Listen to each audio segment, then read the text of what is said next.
کہ اللہ تعالیٰ ہم ایسی پارٹیز میں ایسی کمپنیز میں نہیں جاتے جہاں پہ اللہ تعالیٰ آپ کی نافرمانی ہو رہی ہو.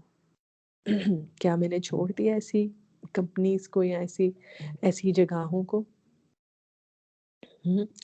تو ہمیں اللہ تعالیٰ یہ بات کر کے میں ایسی کمپنی ایسے لوگوں کو چھوڑ دیا اللہ تعالیٰ جہاں ہم اللہ کی نافرمانی کرنے پہ فورس ہو جاؤں.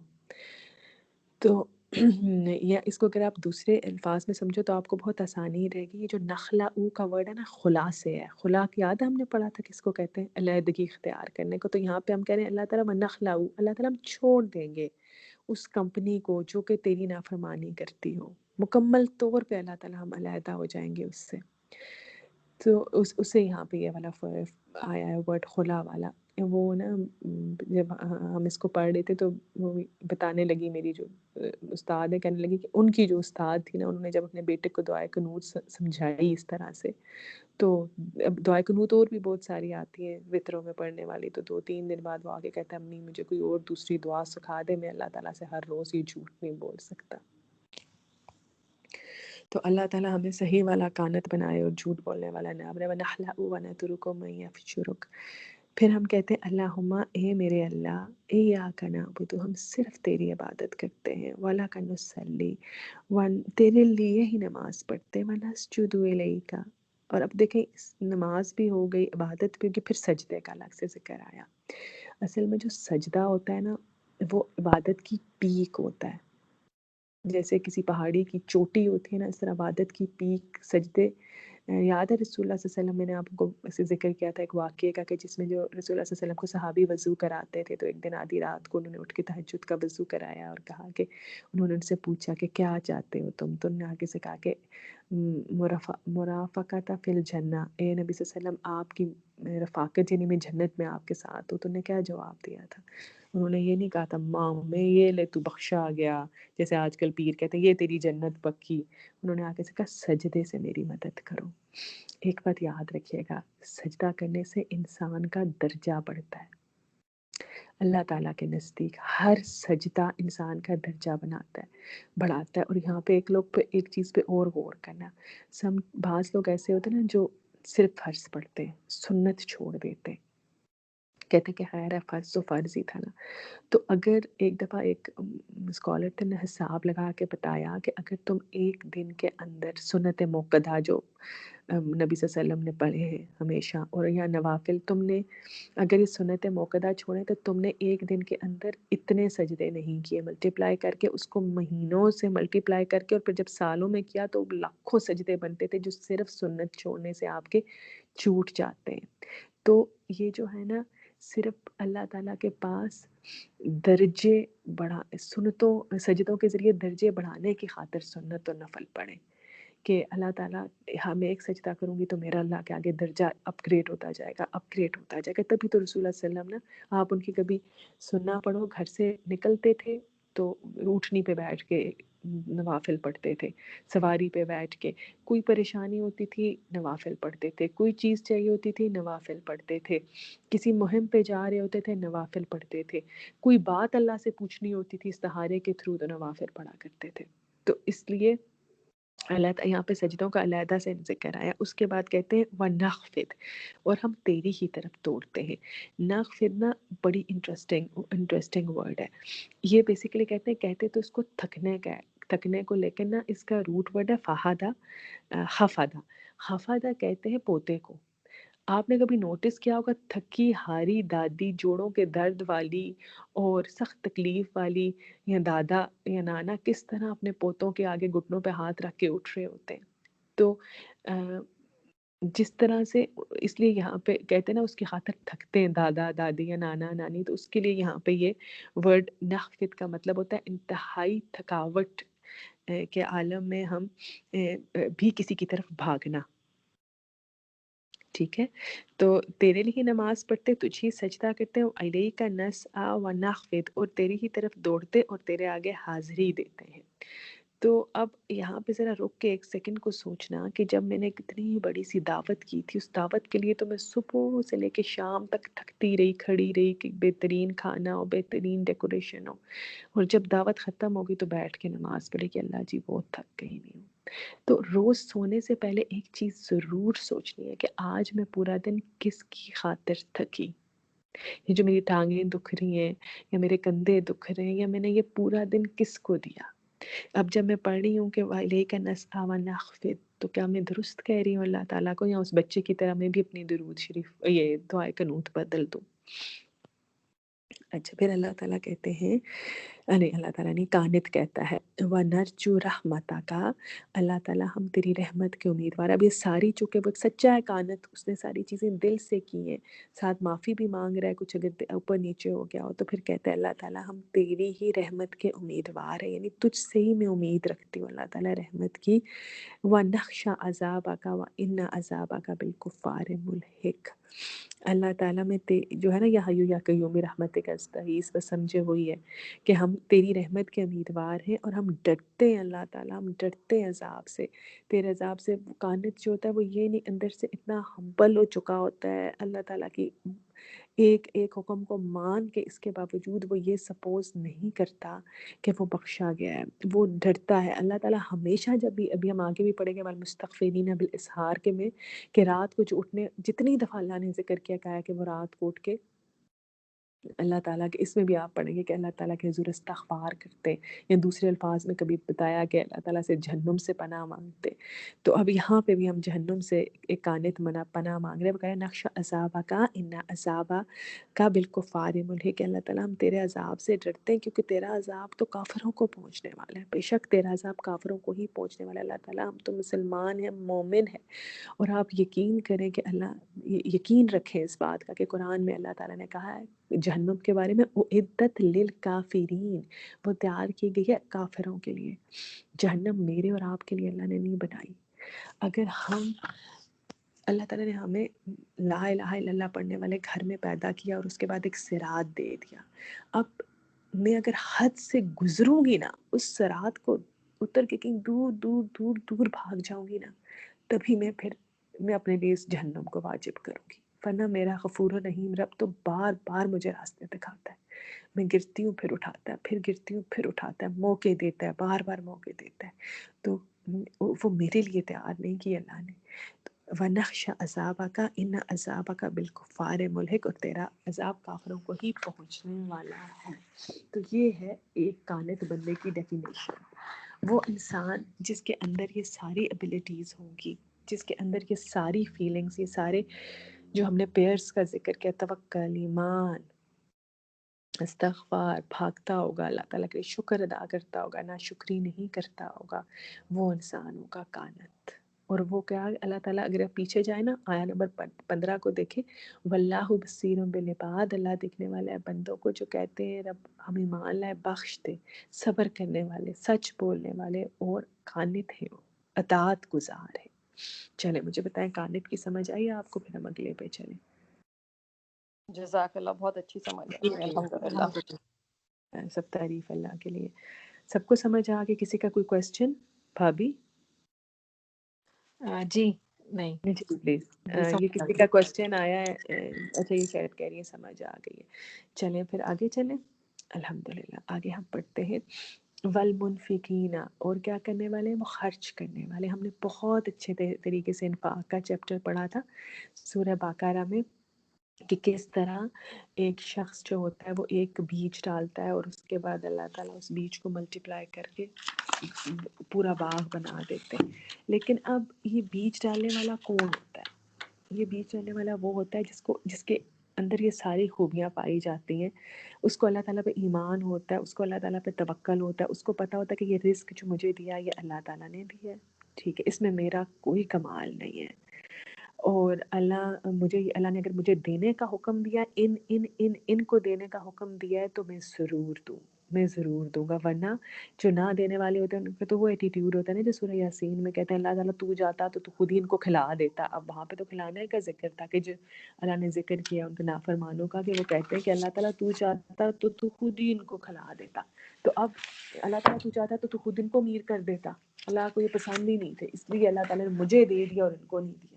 تو اب جو ہوتے ہیں نا مومن جو ہوتا ہے جو اللہ تعالیٰ کو راضی کرنا چاہتا ہے، وہ سوچتا ہے کہ میں اللہ کو کیسے خوش کروں، میں کس طرح سے اللہ تعالیٰ کو راضی کر لوں. تو اب وہ کیا کرتا ہے، پھر وہ اپنے مال کو بھی سیکریفائس کرتا ہے اللہ تعالیٰ کے آگے. بڑا مشکل ہوتا ہے، مال سے انسان بڑا شدید ہوتا ہے، مال کی محبت میں بڑا مشکل ہوتا ہے.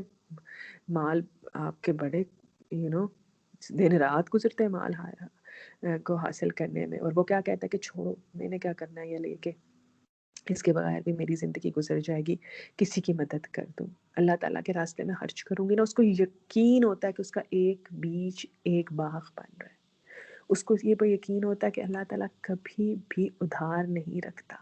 بس ایمان اور توکل کا جو پھل ہوتا ہے نا، وہ پھر انفاق کے شروع میں آتا ہے، کہ اس صورت میں نظر آتا ہے کیا ہوتا ہے. اور خرچ کرنے والے، میرا حال ہے اس کی زیادہ ڈسکرپشن کی ضرورت نہیں ہے، آپ کو روٹ ورڈ بھی پڑتا ہے، نون فا کاف نفا کا سے ٹنل کو کہتے ہیں، جس کے دو راستے کھلے ہوں، پیسہ بھی ایک طرف سے آتا ہے نا اور دوسری طرف نکل جاتا ہے.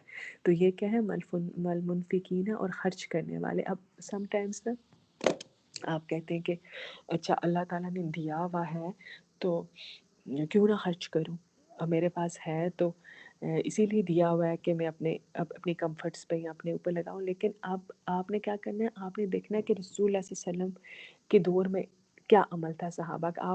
آپ کو پتہ ہے حضرت عبد الرحمن بن عوف کے بارے میں یہ کہا جاتا تھا کہ مٹی کو بھی ہاتھ لگاتے تھے تو وہ سونا بن جاتی تھی. اللہ تعالیٰ نے ان کو اتنا دے رکھا تھا. حضرت عثمان غنی، وہ تو چلے، حضرت عثمان، سب لوگوں کو حضرت ابو بکر اور حضرت عمر کا وہ واقعہ یاد ہوگا کہ وہ صبح سے لے کے شام تک جو تھے وہ وہ اپنا سارا کا سارا مال لا کے، ایک نے اپنے گھر کا آدھا مال اللہ کے راستے میں دے دیا تھا اور ایک نے پورا مال. وہ بھی تو کہتے ہیں نا اللہ نے دیا ہے تو کمفرٹس میں رہو. اور حضرت علی رضی اللہ تعالیٰ عنہ صبح سے لے کے شام تک مزدوری کرتے تھے. نبی صلی اللہ علیہ وسلم کی ذمہ داری، اخراجات کی ذمہ داری حضرت علی رضی اللہ تعالیٰ عنہ کے کندھے پہ تھی. رسول اللہ صلی اللہ علیہ وسلم تو کوئی جب پیغمبر بنے تو اس کے بعد تو وہ اس میں بزی ہوتے تھے، تو ان کی ذمہ داری ان پہ تھی. لیکن حضرت فاطمہ رضی اللہ تعالیٰ عنہ کی کبھی آپ ہسٹری پڑھیں کہ وہ ان کے پاس ایک وقت کے بعد دوسرے وقت کا کھانا نہیں ہوتا تھا. ایسے ہی تو جنت کی عورتوں کی سردار نہیں ٹھہری نا وہ. تو جو اللہ تعالیٰ تک پہنچنے کا ایک بہت بڑا ذریعہ جو ہے نا وہ خرچ کرنا ہے. اور آپ نے اگر غور کریں نا تو جو گناہوں کے کفارے ہوتے، قسم کا کفارہ 60 مسکینوں کو کھانا کھلانا، مال نکل رہا ہے، مال، اس کے بعد زکوٰۃ کو کہا تمہارے مال کی میل ہے وہ، اس کو نکالو، اس کو دھو دو، تو وہ اللہ تعالیٰ کے راستے میں دی. پھر اگر تم نے کوئی گناہ کر دیا تو فوری طور پہ صدقہ کر دو. اگر تم کسی بڑے مشن گھر سے نکل رہے ہو تو صدقہ کر کے نکلو. نبی صلی اللہ علیہ وسلم سے اس زمانے میں جو بات کرنے سے پہلے بھی نا مسلمانوں کو حکم تھا کہ ان سے بات کرنے سے پہلے صدقہ دے دیا کرو. تو یہ اللہ تعالیٰ مال نکلواتے. پھر غلام آزاد کروانا گناہوں کا کفارہ تھا، اس میں بہت مال خرچ ہوتا تھا. تو اللہ تعالیٰ کو بڑا ہی پسند ہے اپنے راستے میں خرچ کرنے والے. اچھا، والمنفقین والمستغفرین بالاسحار، اور بخشش مانگنے والے، استغفار کرنے والے سحری کے وقت. اچھا جی، اب یہ اس میں غفارہ کہتے ہیں، اس کا روٹ ورڈ ہے سینٹا، ٹو سیک سم تھنگ. آپ ایسے باب میں آ رہا ہے جس میں کہ کچھ مانگنے کا میننگ پایا جاتا ہے. تو مستغفرین والے کون ہوتے ہیں؟ جو استغفار کرنے والے ہوتے ہیں. اور اللہ نے ایک خاص وقت کو یہاں پہ مینشن کیا، بالاسحار، وہ سحری کے وقت استغفار کرتے ہیں. اب یہ جو وقت ہے نا، اس کے اسحار، اس کے سائڈ پہ ایک سرکل بنا لیں. یہ بڑا ہی مبارک وقت ہے. شروع کی صورتوں میں آتی ہے سورہ مزمل. اس میں اللہ تعالیٰ کہتے ہیں کہ اللہ تعالیٰ تمہیں دیکھتا ہے جب تم رات کو کچھ لوگوں کے ساتھ اللہ تعالیٰ کے راستے میں سامنے کھڑے ہوتے ہو. اور یہ وقت ایسا وقت ہے جب بات بالکل سیدھی نکلتی ہے. دن کو تو تمہیں بہت سارے کام ہیں. اللہ تعالیٰ کو پتہ ہے کہ دن میں ہمارے دن میں کتنی ڈسٹریکشنز ہوتی ہیں، کتنی بات. تو میں کہتی ہوں کہ اس وقت کو جو تہجد کا وقت ہوتا ہے، وہ ایک جس کو کہتے ہیں نا ایک اٹریکشن، ایک ایڈکشن ہوتی ہے اس کے اندر. اس وقت اگر اٹھ کے اللہ تعالیٰ سے بات کی جائے، ڈائریکٹ کانورسیشن کی جائے، کہ اللہ تعالیٰ حدیث میں آتا ہے نا کہ اس وقت سب سے نیچے والے آسمان پہ اترتے ہیں اللہ تعالیٰ. تو وہ یہ تو اس وقت اس سحری کا وقت جو ہوتا ہے اس کا خاص طور سے ذکر آتا ہے. ایک حضرت یعقوب علیہ السلام کا بھی اگر آپ پڑھیں نا تو وہ یہ کہتے ہیں کہ ان سے ان کے بچے جب اعتراف کرتے ہیں آ کے کہ اے اللہ تعالیٰ ہمارے لیے سوری پتہ نہیں آج میری زبان بہت لڑکھڑا رہی ہے، میں رب اشرح لی صدری پڑھا تھا اعوذ باللہ من الشیطان الرجیم.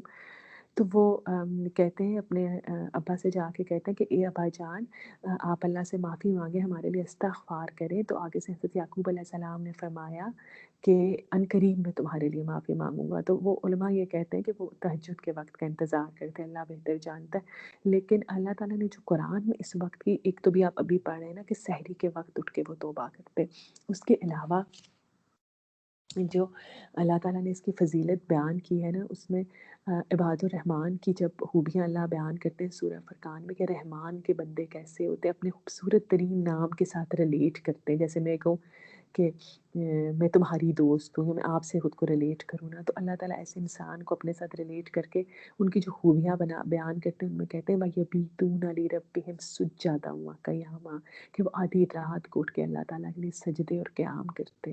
پھر اللہ تعالیٰ ایک اور جگہ پہ یہ بات کہتے ہیں کہ وہ اپنی کروٹوں کو بستروں سے علیحدہ رکھتے ہیں اور ان کو بیسکلی سونے نہیں نہ دیتی اللہ تعالیٰ کی یاد کہہ لیں.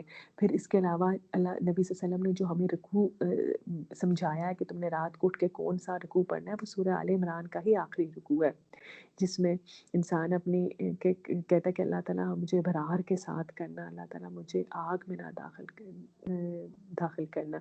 تو یہ ہے کہ اور جو اللہ تعالیٰ کے بندے ہوتے ہیں ان کو استغفار کیوں کرتے ہیں کہ جب بھی کبھی غلطی ان کو محسوس ہوتی ہے وہ استغفار کرتے ہیں، کیونکہ حب شہوات تو ہے نا، کبھی لوگ کبھی میٹیریلزم، کبھی سوسائٹی سب پریشر ڈالتے ہیں ایمان پر. تو پھر اللہ تعالیٰ نے یہ سکھایا ہے کہ جب بھی راستے سے ہٹو تو معافی مانگ لو. میں نے بھی ذکر کیا نا کہ اللہ نے شہوات فرشتوں کے اندر نہیں ڈالی سو وہ سلپ نہیں ہو سکتے. تو کبھی بھی میں اور آپ یہ دعویٰ کر ہی نہیں سکتے کہ میں بہت نیک ہوں، کیونکہ میرے اندر نفس ہے، میرے اندر شیطان ہے، میرے اندر حب شہوات ہے. مجھے استغفار کی ضرورت ہے، مجھے اللہ سے توبہ کرنے کی ضرورت ہے. کوئی مجھے نافرمانی کی طرف لے کے جا رہا ہو، میں رک جاؤں، میں صابر بنوں، کو نہیں میں نے نہیں جانا، میں ارد گرد کے لوگوں کے لیے مفید انسان بنوں، اور پھر بھی مجھے اللہ تعالیٰ سے معافی مانگنی ہے. ٹھیک ہے، اگر آپ پیچھے چلے جائیں یہ بالکل اس کی پچھلی آیت میں اس میں بھی آپ دیکھیں 16 میں، اب یہ وہ ایک ایسا شخص ہے جو ایمان والا ہے، اس کے باوجود وہ اللہ سے معافی مانگ رہا ہے اپنے گناہوں کی. اور سو ہم غلطیاں کریں گے ٹھیک ہے، لیکن یہ بات یاد رکھے گا، لیکن میرا اور آپ کا غلطی کی طرف ایٹیٹیوڈ چینج ہو جائے گا. مثلا کسی کے منہ سے غلطی سے غیبت نکلنے والی ہے، اسے سانس ہو جائے تو غیبت ہے، پھر وہ فوراً رک جائے. تو جو ہے نا یہ پیچھے کہتے ہیں نا فغفر لنا ذنوبنا، استغفار کرنا، تو یعنی مسٹیکس تو ہوں گی مگر جب احساس ہو جائے تو اس کو فوراً چھوڑ دے، اس کو مکمل نہیں کرنا. اللہ تعالیٰ کہتے کہ اذا مست طائفۃ من الشیطان، مجھے آج صحیح سے آتی نہیں اس لیے میں اس کو عربی میں نہیں پڑھی، لیکن اس کا میننگ یہ ہے کہ جیسے ہی ان کو کوئی وسوسہ چوتا ہے شیطان سے تو وہ فوراً ہی ذکر کرنے لگتے ہیں، فوراً یاد کرتے ہیں اور رک جاتے ہیں وہاں پہ نا. تو ایک تو یہ ہے کہ انسان گناہ کرنے لگے اور اس سے پہلے ہی رک جائے. تو دوسرا یہ ہے کہ اگر تم سے گناہ ہو جائے تو رسول اللہ صلی اللہ علیہ وسلم نے یہ تعلیم دی کہ ایک مومنٹ جب ایسا آئے کہ غلطی ہو جائے تو اس کو فوراً ہی مومنٹ آف اوبیڈینس میں بدل دو. کیسے؟ گناہ ہو گیا، جھوٹ ہو گیا، منہ سے غیبت نکل گئی یا کچھ تو میں فوراً اس کو بدل دوں گی. کیسے؟ فوراً اللہ تعالیٰ میں 2 نفل استغفار کے پڑھ لوں گی، یا میں صدقہ دے دوں گی، یا میں اللہ تعالیٰ رات کو اٹھ کے اللہ تعالیٰ سے توبہ کروں گی. کیونکہ جو عباد الرحمن ہوتے ہیں وہ ایسے نہیں ہوتے کہ وہ یہ کہیں کہ ہم تو چوزن ون ہیں. آپ کو پتہ ہے ایٹیٹیوڈ بہت غلط ہے، چوزن ون خود کو سمجھنے والا. اسی پہ تو کرسچینٹی اور یہودیزم جو ہے وہ مارا گیا کرسچنس نے کہا کہ حضرت عیسیٰ تو ہمارے گناہ لے کے صلیب پر چل گئے، تو نہ ہمارے کوئی گناہ نہ ہماری کوئی معافی. اور اسی طرح انہوں نے کہا، یہودیوں نے کہا ہم بھی تو خاص چنے ہوئے، ہمارے کون سے گناہ. تو اپنے گناہوں کا احساس ان دونوں نے ختم کر دیا. اس لیے اللہ تعالیٰ ہمیں بار بار یاد کراتے ہیں، اور یہی اس صورت کے اینڈ میں بھی ہم پڑھیں گے، جس میں کہ وہی جو جس رکوع کا میں آپ سے ذکر کر رہی ہوں، کہ جب بھی رسول اللہ صلی اللہ علیہ وسلم کی رات کو آنکھ کھلتی تھی تو وہ سورہ آل عمران کا یہی رکوع پڑھا کرتے تھے آخری. اس میں اللہ تعالیٰ کو انسان کہتا ہے، اللہ تعالیٰ خود سکھاتے ہیں کہ مجھے یہ کہو کہ اللہ تعالیٰ مجھ کو آخرت میں رسوا نہ کرنا. اور جب ہم اٹھتے ہیں نا تو آپ کو پتہ ہی ہوگا اٹھنے کی دعا ہے، الحمدللہ الذی احیانا بعد ما اماتنا، کہ سب تعریف اسی اللہ تعالیٰ کی ہے جس نے مجھے سونے کے بعد اٹھایا. اب جب ہم آدھی رات کو اٹھیں اور یہ دعا پڑھیں تو ہم کیا کرتے ہیں اس میں؟ ہم کہتے ہیں کہ الحمدللہ الذی احیانا بعد ما اماتنا والیہ النشور، ہمیں اس کی طرف اٹھ کے جانا ہے. تو بیسکلی ہمیں اس بات کو یاد کرتے ہیں کہ ایک دن موت کے بعد بھی اٹھنا ہے، اور اس وقت بھی ہمیں بخشش کی ضرورت ہوگی. آپ سورہ یاسین میں پڑھیں نا، جس میں اللہ تعالیٰ کہتے ہیں کہ جب وہ قبروں سے اٹھائے جائیں گے وہ کہیں گے ہمیں کس نے ہماری آرام گاہوں سے اٹھا دیا. اس وقت ان کو سب سے زیادہ اللہ کے سامنے کس چیز کی ضرورت ہوگی؟ بخشش کی. تو اس بخشش کو حاصل کرنے کے لیے بہت ضروری ہے کہ اس وقت جب ہم اس کی تیاری کر لیں، رات کو اٹھیں اور رات کو اٹھ کے استغفار ابھی سے اللہ سے بخشش مانگ لیں، تاکہ اس وقت کی بخشش ہمارے لیے آسان ہو جائے. دنیا میں بھی ہمیں یہی سکھا رہے ہیں رسول اللہ صلی اللہ علیہ وسلم کہ اٹھو، دنیا میں رہتے ہوئے اٹھو اور تیاری کرو اور مانگو اللہ سے بخشش. رسول اللہ صلی اللہ علیہ وسلم نے تہجد پہ دعا پڑھا کرتے تھے، لا الہ الا اللہ وحدہ لا شریک لہ لہ الملک و لہ الحمد وہو علی کل شیء قدیر، سبحان اللہ والحمد للہ ولا الہ الا اللہ واللہ اکبر، اللہم اغفر لی، اللہم اغفر لی، یعنی اللہ تعالیٰ تو مجھے معاف کر دے. اور کہا جاتا ہے کہ جب، ویسے تو اس دعا کی فضیلت یہ ہے کہ جب انسان آدھی رات کو اٹھتا ہے اور مانگتا ہے نا، جو بھی یہ والی دعا پڑھتا ہے، اس کے بعد جو کچھ بھی مانگتا ہے اس کی دعا فوراً قبول ہو جاتی ہے. لیکن علم رسول اللہ صلی اللہ علیہ وسلم کیا کرے، اللہم اغفر لی. تو دین جو ہے اس کی بیس یہ ہے کہ گناہ کا امکان ہمیشہ رہے گا، بس تم معافی مانگتے رہو. اور کیا ہے، تم اگر الصابر ہو تو بھی تمہیں پوزیشن ملے گی، تم صبر کرو گے. اس میں غلطی ہوئی، تم نے مستغفرین بالاسحار بننا ہے. پھر قانت تم اطاعت کے لیے تیار تھے، خرچ کرنے کے لیے تیار تھے، اور وہی سے کمیٹڈ رہنے کے لیے بھی تمہیں خرچ کرنا تھا. ہر ایمان والی تھی، تم عمل کرتی تھی، بہت نیک تھی، پھر بھی تم نے کیا بننا ہے؟ ہر وقت اپنے گناہوں کی معافی مانگنا ہے، اللہ تعالیٰ سے معافی مانگتے رہنا ہے. تو اللہ تعالیٰ ہم سب کو توفیق عطا فرمائے کہ ہم ان لوگوں میں سے ہوں جو اپنی کروٹوں کو بستروں سے الگ رکھتے ہیں اور اللہ تعالیٰ سے رات کو اٹھ کے معافیاں مانگتے ہیں اور اللہ تعالیٰ سے کے سامنے اپنے گناہوں کا اقرار کرتے ہیں. تو یہ ہوتے ہیں والمستغفرین بالاسحار، سحری کے ٹائم پہ اٹھ کے. اور یہ بہت، زندگی بہت چھوٹی ہے. ایک ٹیچر تھی، میں نے تو ہر اپنے استادوں سے ان کا ذکر ہی سنا ہے، وہ کہتی ہیں کہ وہ ہمیشہ یہ کہا کرتی تھی کہ تھوڑا کم سویا کرو، قبر میں تو جا کے اتنا سونا ہے، اتنا سونا ہے، ایک دفعہ موت آ گئی تو اس کے بعد تو سونا ہی سونا ہے. تو زندگی کو جتنا لمحات استعمال کر سکتے ہو اللہ تعالیٰ سے جڑنے کے لیے ان کو استعمال کرو. تو اللہ تعالیٰ کو بڑے ہی پسند ہے اپنی نیند کو چھوڑنے، کیونکہ وہ اس بات کو کہتے بھی ہیں اٹھنا بڑا مشکل ہے لیکن بات بڑی سیدھی نکلتی ہے.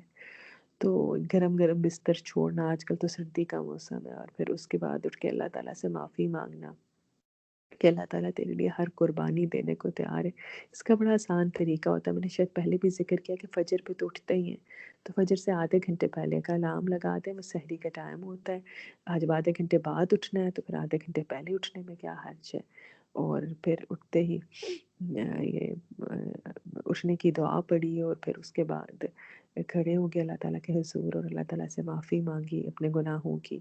اور نا یہ بہترین جو آپ کی زندگی کے پرابلمز ہوتے ہیں، جو دعائیں ہوتی ہیں، ان کے لیے بھی مانگنے کا، معجزات مانگنے کا بہترین ٹائم ہوتا ہے. ایک دفعہ میری ہماری قرآن کلاس میں ہوتی تھی، ایک وہ کہنے لگی کہ میں نے جا کے ذکر کیا کہ میں جس طرح سے اپنی بیٹی کے لیے کسی کے لیے بہت پریشان تھی، تو وہ کہتی ہے کہ کیا تم نے اس کے لیے رات کو اٹھ کے اللہ سے مانگنا شروع کیا ہے؟ تو کہتی ہے میں نے آگے سے کہا نہیں، تو کہتی ہے پھر تو تم پریشان نہیں ہو. اگر تمہیں اس کی فکر ہوتی تب ضرور رات کو اٹھ کے اللہ سے اس کو مانگتی. تو وہی بات جو میں روز آپ کو کہتی ہوں کہ ہمیں اللہ دین کی چراغ کی ضرورت نہیں ہے، ہمارے پاس اللہ دین کا چراغ موجود ہے.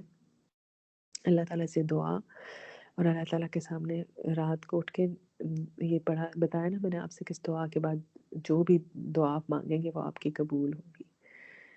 تو یہ تھی ہماری یہ والی آیت نمبر 17 سورہ آل عمران. کسی کا کوئی کوشچن ہے تو بتا دیجیے.